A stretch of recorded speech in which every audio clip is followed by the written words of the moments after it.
प्रस्तुत करने की अनुमति चाहूंगी। जैसा कि हम सभी जानते हैं कि हिंदू रामायण के अनुसार देवी सीता मिथिला नरेश राजा जनक की पुत्री थी, जो कि उन्हें खेत में हल चलाने के दौरान प्राप्त हुई थी। उनको भूमिजा, जानकी, मैथिली आदि नामों से भी जाना गया।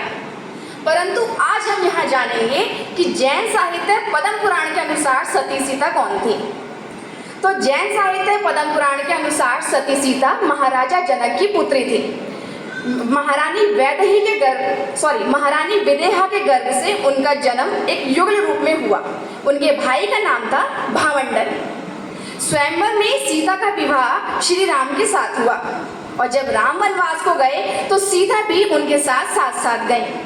वनवास के अनगिनत और अकल्पित कष्टों को उस कोमल काया से सहन करके सीता ने संसार को बता दिया, जहां पति वहां सती। शूर्पणखा के बहकाने में आकर राक्षस राज रावण सीता का हरण करके लंका ले गया। राक्षस राज के चुंगल में फंसने के बाद भी सीता अपने सतीत्व पर दृढ़ रही। रतन जटी विद्याधर के द्वारा सीता का पता पाकर राम और लक्ष्मण ने हनुमान, सुग्रीव, नल और नील आदि राजाओं के साथ मिलकर लंका पर चढ़ाई कर दी। भीषण संग्राम हुआ और लक्ष्मण के हाथों रावण की मृत्यु हुई।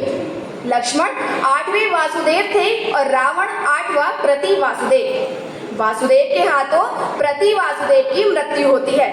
राम और लक्ष्मण विजयी बनकर अयोध्या को वापस आते हैं। इधर राम की रानियों ने अयोध्या में सीता के खिलाफ षड्यंत्र रचा, जिससे सीता के सतीत्व को संदेह की दृष्टि से देखा जाने लगा। रावण की लंका में इतने लंबे समय तक सीता का रहना एक प्रश्न चिन्ह बन गया। अब सवाल ये उठता है कि आखिरकार सती सीता कलंकित हुई क्यों? तो जैन मान्यता के अनुसार ना ही कोई किसी को दंड देता है और ना ही दुखी करता है। सीता का जीव अपने पूर्व भव में वेगवती के रूप में था। अपनी युवावस्था के दौरान वेगवती घूमने निकली। रास्ते में युवा सुदर्शन मुनि कायो सर्ग में खड़े थे, जिनके दर्शन करने के लिए हजारों की संख्या में भीड़ उमड़ पड़ी और वेगवती से मुनि का यह मान सम्मान देखा नहीं गया। उसने मलिन भाव से कहा, लोगों, इसे क्या वंदना कर रहे हो?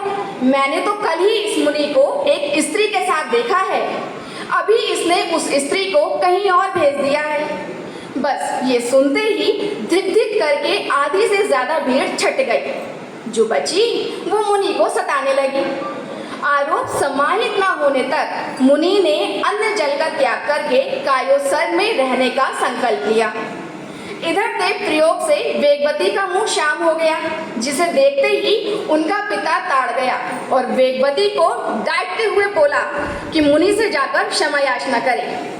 अब पिता की आज्ञा के अनुसार वेगवती ने मुनि से क्षमा याचना तो की, परंतु अपने असत्य आचरण के लिए प्रायश्चित नहीं किया। फलस्वरूप पाप के कारण सीता के रूप में लंका में भोगा। आखिरकार कलंकित होना पड़ा। राम की रानियों ने वातावरण को इतना ज्यादा दूषित कर दिया कि राम ने सीता को अपने सेनापति के द्वारा वन में छुड़वा दिया। असहाय और गर्भवती सीता को पुंडरीकिनी नगर के राजा वज्रसंग धैर्य बंधाकर अपने साथ अपने यहाँ ले गए, जहाँ उन्होंने युगल पुत्रों लव और कुश को जन्म दिया।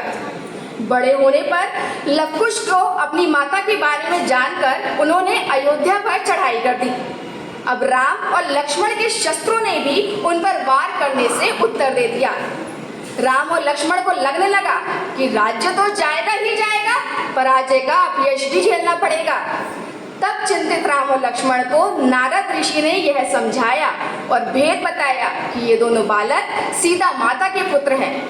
युद्ध स्थल प्रेम स्थल में बदल गया। सीता का कलंक मिटाने के लिए अग्नि स्नान की व्यवस्था की गई।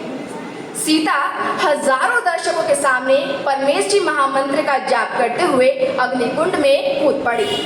अग्नि सहसा जल में परिवर्तित हो गई। अग्निकुंड जल सरोवर बन गया। उस पर जल का सिंहासन बन गया, जिस पर बैठी सीता सत्यशील की साक्षात मूर्ति से खेल उठी। और इस प्रकार सीता का सतीत्व संसार के सामने आया। चारों ओर बस एक ही आवाज गूंजने लगी, जय हो सीता माता की। राम ने सीता से महल में वापस चलने का बहुत आग्रह किया, परंतु सीता ने राम की एक न सुनी और राम की अनुमति लेकर संयम को स्वीकारते हुए साध्वी बन गई। संयम को पालकर चौथे स्वर्ग में वे इंद्र के रूप में अवतरित हुई और वहां से स्त्रीलिंग का छेद करते हुए अभी 16वें में है और प्रति इंद्र कहलाई। अब आगे जाकर आने वाली 24वीं में जब रावण का जीव तीर्थंकर होगा, तब सीता का जीव उसका गणधर बनकर निर्वाण को प्राप्त करेगा। तो ये थे सती सीता पर मेरे विचार। यदि मुझसे कोई भी भूल चूक या गलती हुई हो तो उसके लिए मैं क्षमा प्रार्थी हूँ। धन्यवाद।